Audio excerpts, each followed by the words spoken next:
Munich Security Conference, Prime Minister Keir Starmer announced Britain will deploy its carrier strike group to the North Atlantic and High North this year.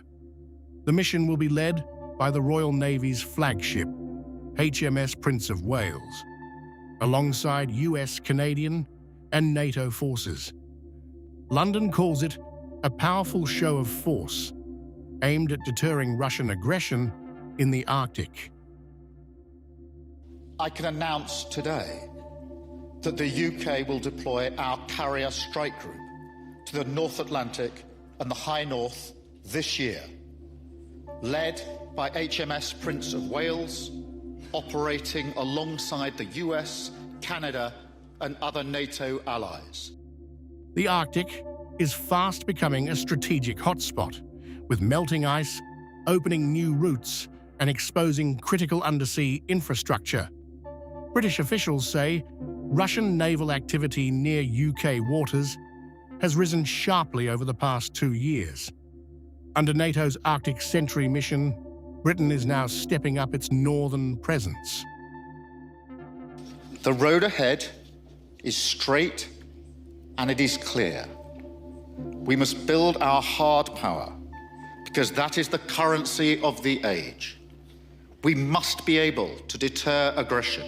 And yes, if necessary, we must be ready to fight.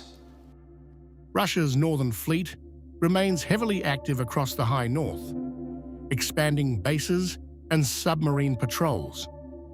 By sending a full carrier strike group, Britain is signaling it is prepared to operate in contested Arctic waters.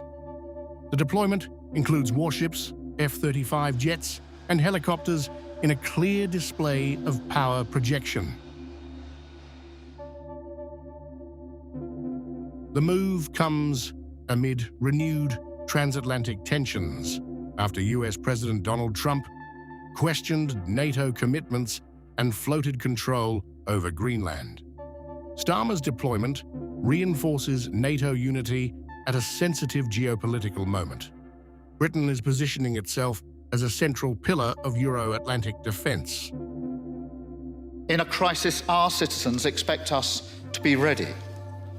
So we need to deliver a step change in collaboration, doubling our deployment of British commandos in the Arctic, building a fleet of warships to hunt Russian submarines and protect undersea infrastructure.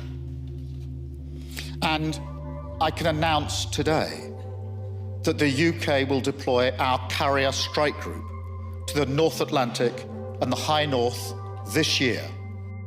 France has also announced plans to send its carrier group north next year, signaling broader NATO focus on the region. As ice melts and shipping lanes expand, the Arctic is emerging as a new arena of great power rivalry.